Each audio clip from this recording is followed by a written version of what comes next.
Welcome to my YouTube channel. Today we shall be discussing the topic angle between two straight lines.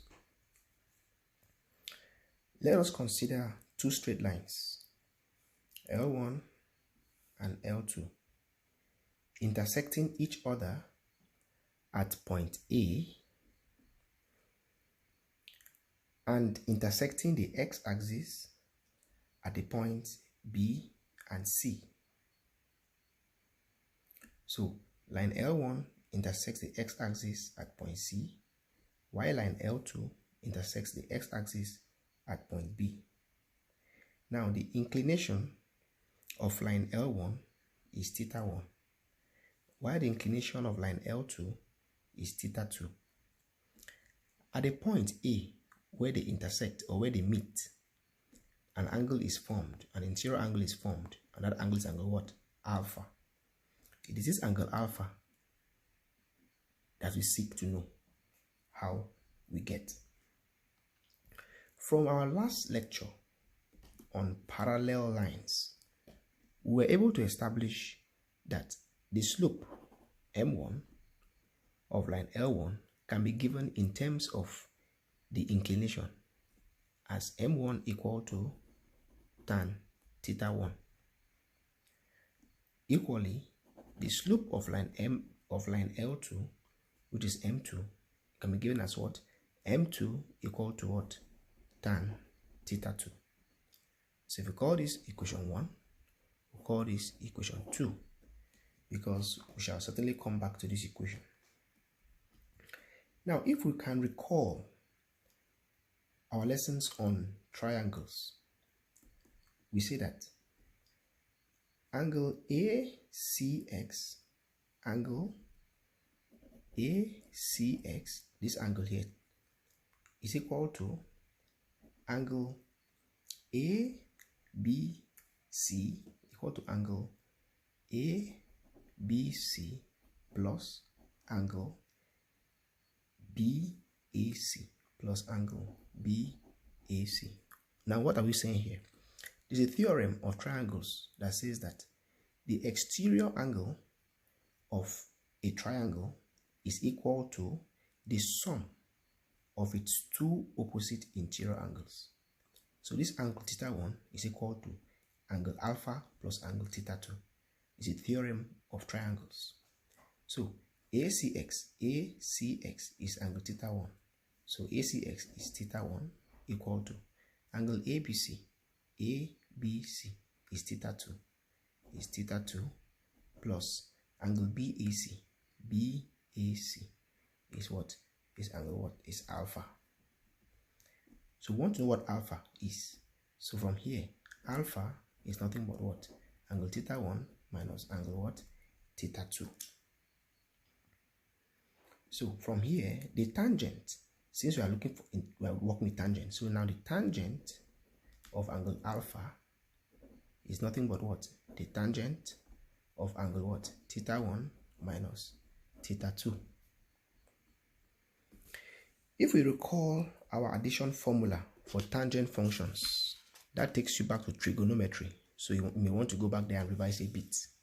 If we go back to our addition formula for tangent, we have that the tangent of theta 1 minus theta 2 is nothing but tan theta 1 minus tan theta 2 all over 1 plus tan theta 1 tan theta 2 from trigonometry. Okay, so tan theta 1 minus theta 2 is nothing but what? What is tan theta 1 from here? Tan theta 1 is m1, which is slope of line L1, is m1 minus, what is tan theta 2? Tan theta 2 is m2 all over 1 plus tan theta 1 is m1 and tan theta 2 is what? Is m2. So of course,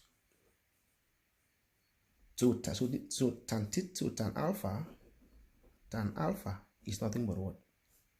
Tan theta is nothing but m1 minus m2 all over 1 plus m1 m2. So we want to call this equation 3.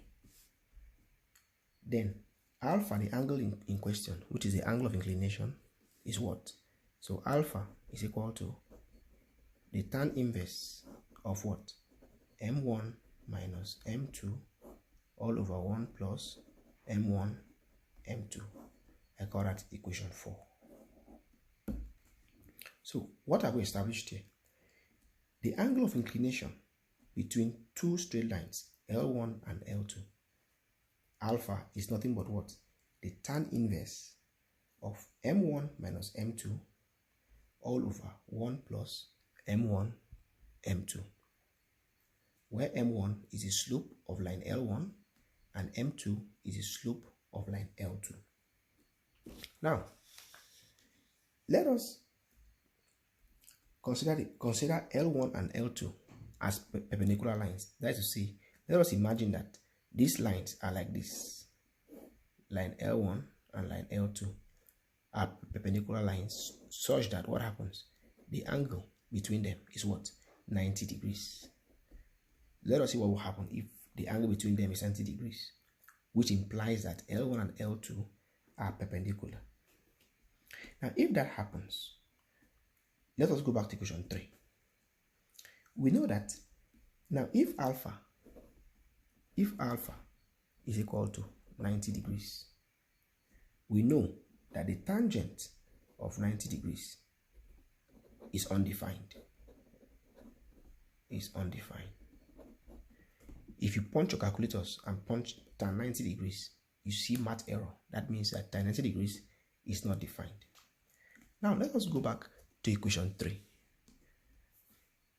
We said tan 90 is not defined. That means if we replace alpha with 90 degrees, we'll see that tan 90 will be undefined, which makes this term will be undefined. Now the question is, when will this term be undefined? Now if you recall, if we have, for example, 4 over 0, this term will be undefined, because in mathematics, division over 0 is undefined. Are we there? Good. So it means that from equation 3, tan alpha will be undefined if this denominator is equal to what? 0.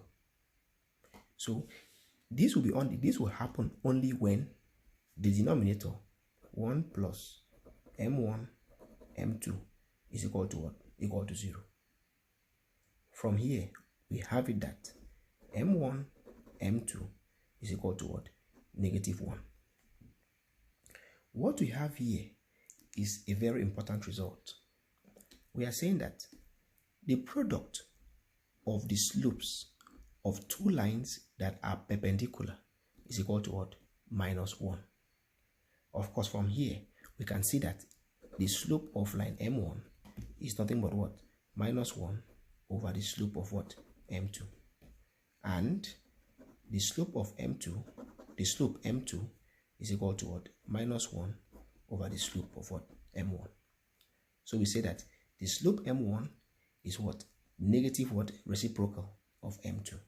And we can say same for the slope M2. So what have we established? We have established that for perpendicular lines, the product of their slope is negative what? 1. We shall now proceed with an example to illustrate what we have said so far. Example 1. Use slopes to determine whether the points 7, -1, 10, 1, and 6, 7 are vertices of a right angle triangle. So I have sketched the diagram already here, and I guess by now you should know how to sketch also. So this is my Cartesian plane. 7 minus 1, the first point. 7 minus 1 is here. The second point, 10 and 1 is here. And the third point, 6 and 7. 6 and 7.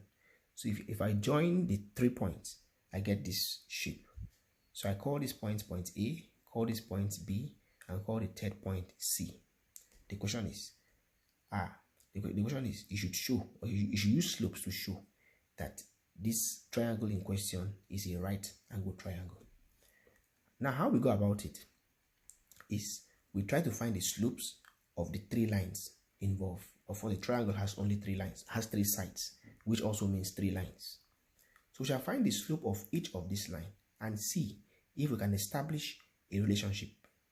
So my first slope, M, let me say MAB. Slope of line AB is what? Y2 minus Y1 over X2 minus X1. I call this X1, Y1. I call this X2, Y2. So Y2 is 1 minus Y1 is minus 1. So that is minus 1 minus 1. That is plus 1 over X2 is 10 minus X1 is 7. So I have here 2 over 3. That is the slope of line AB. The next line I want to consider is line BC. So the slope of line BC will be what? Same Y2 minus Y1 over X2 minus X1. I call this X1, Y1. I call this X2, Y2. Of course, like I said, it doesn't matter. If you want to choose X1, Y1, X2, Y2, there's no problem.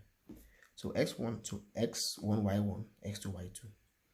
So Y2 is 7 minus Y1 is 1 all over X2 is 6 minus X1 is 10. And this gives us what? 7 minus 1 is 6 over 6 minus 10 is what? Minus 4. And if you simplify, this gives us negative 3 over 2. The last slope is the slope of the line AC.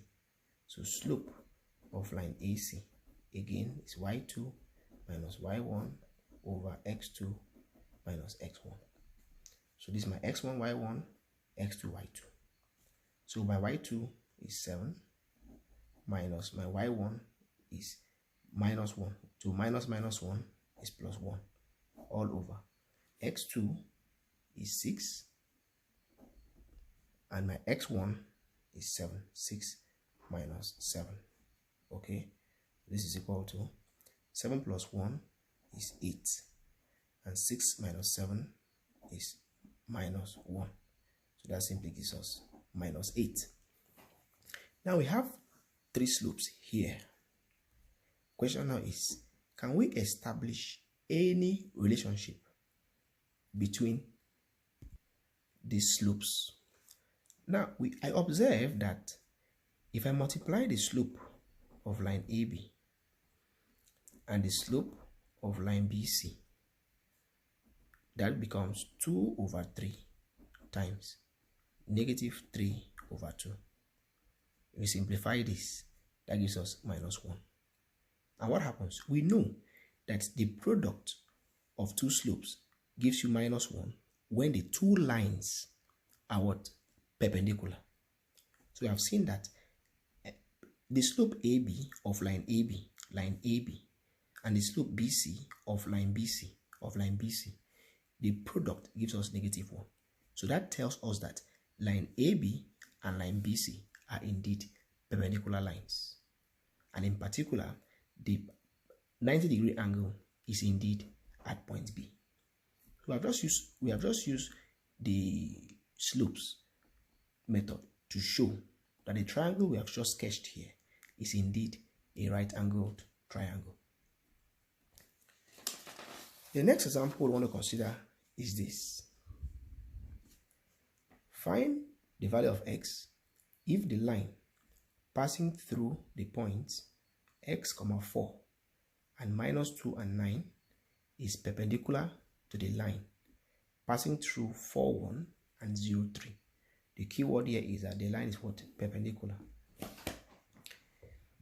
Here, this is x and 4. We don't know what x is. So it's impossible to locate the point on our plane.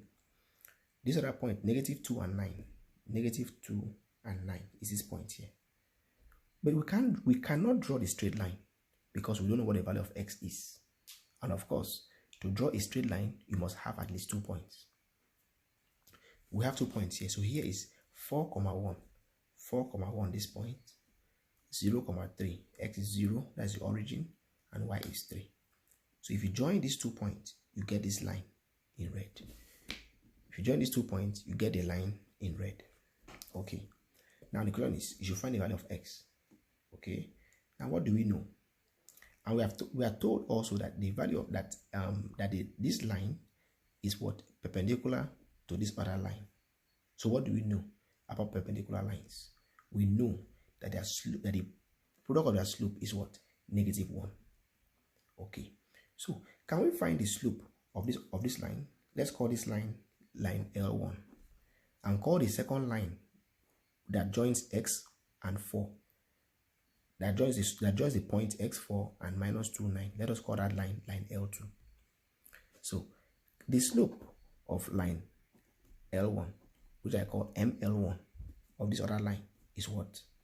Is y2 minus y1 over x2 minus x1. And that gives us, I call it x1 y1, x2 y2.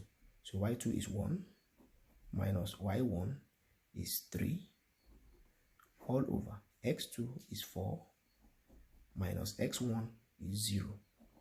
So this gives us -2 over 4. And that gives us -1 over 2.